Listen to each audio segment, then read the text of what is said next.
Olá, meus amigos, minhas amigas. Este é o estudo do Evangelho da Federação Espírita do Estado do Espírito Santo. Nosso propósito é buscar o texto diretamente da Bíblia e analisá-lo à luz do Espiritismo. Estamos estudando o Evangelho segundo São João. Estamos ainda no capítulo 1.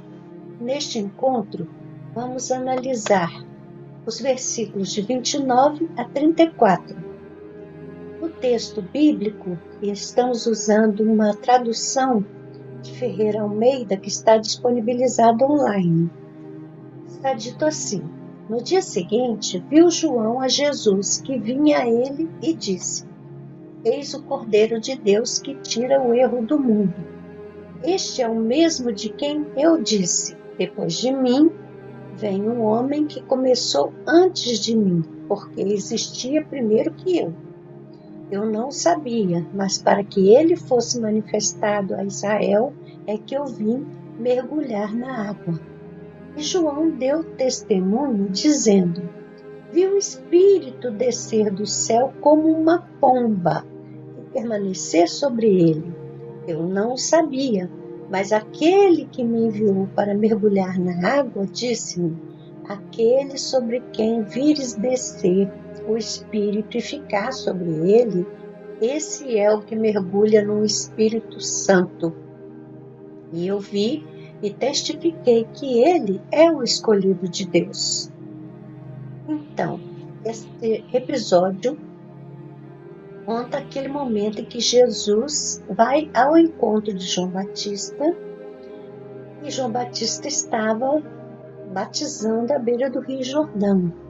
Então, João Batista recebe Jesus e identifica-o como Cordeiro de Deus.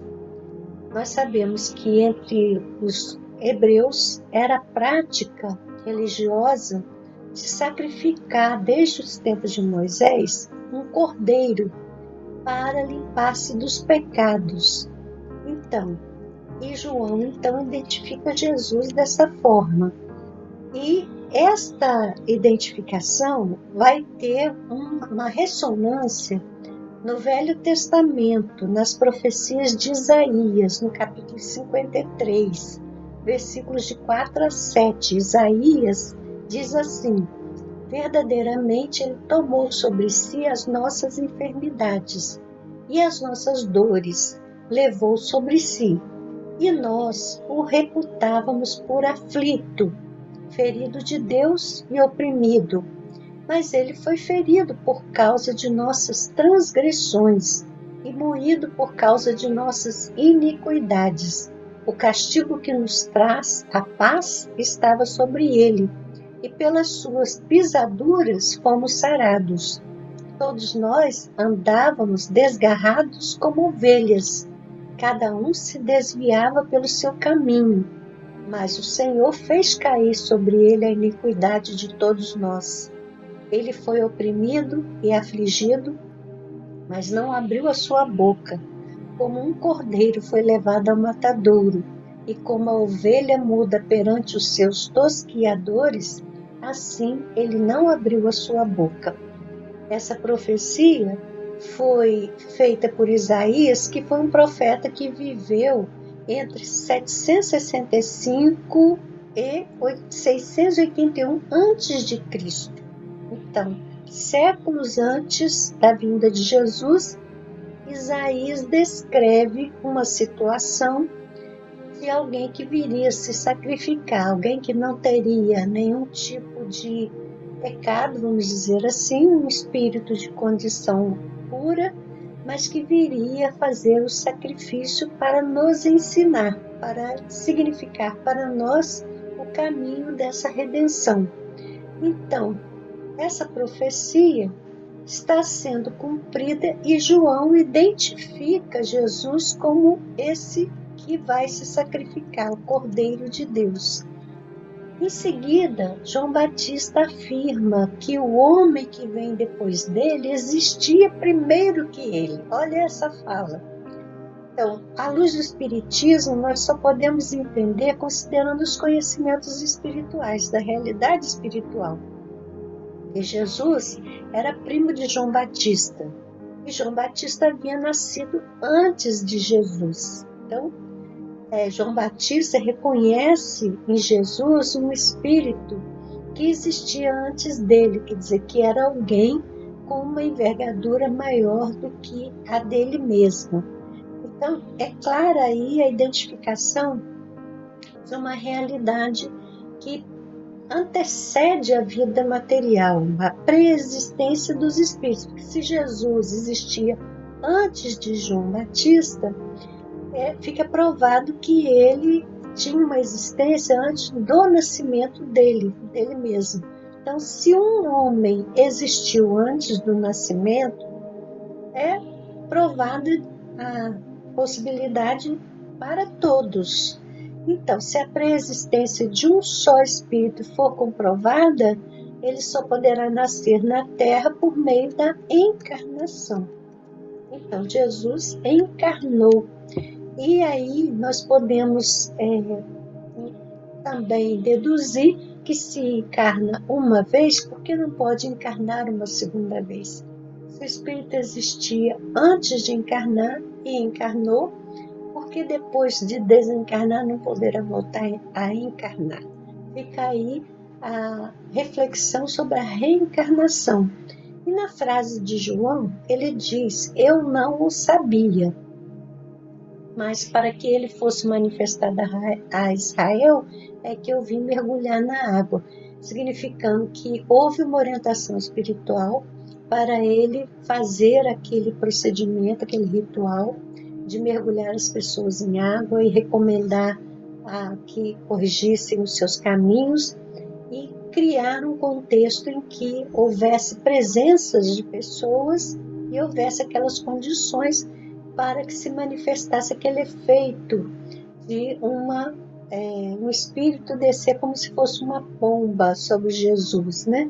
Então ele foi orientado a fazer daquela forma o batismo, mergulhando as pessoas na água, naturalmente pelos espíritos que tutelavam todo o trabalho que João Batista realizava na preparação para o advento do Cristo com a sua própria missão.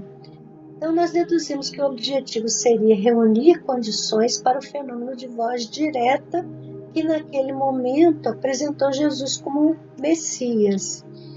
A sequência do texto confirma esta interpretação.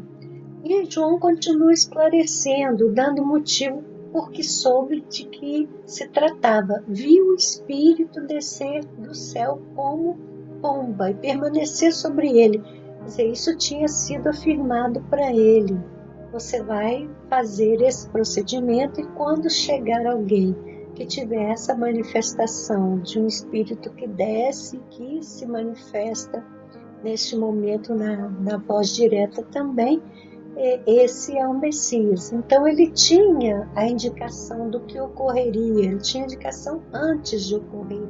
Ele diz que não sabia, mas foi orientado a fazer assim e teve também a orientação do que iria identificar Jesus. Então aquele que me enviou para mergulhar disse que eu teria a indicação quando acontecesse esse fenômeno. Então aí nós estamos percebendo que todo o trabalho é orientado da perspectiva espiritual por tutores. Essa tutoria que existiu para João também existe para todos os médiuns, aqueles que vêm com certa tarefa específica. Então ele teve um encaminhamento para reencarnar e para ser aquele que prepararia os caminhos da pregação de Jesus que viria depois. Então ele continua dizendo: eu concluí, eu vi e testifiquei que esse é o escolhido de Deus. Algumas traduções da Bíblia traduzem como filho de Deus, mas o termo pode ser traduzido mais adequadamente por escolhido de Deus.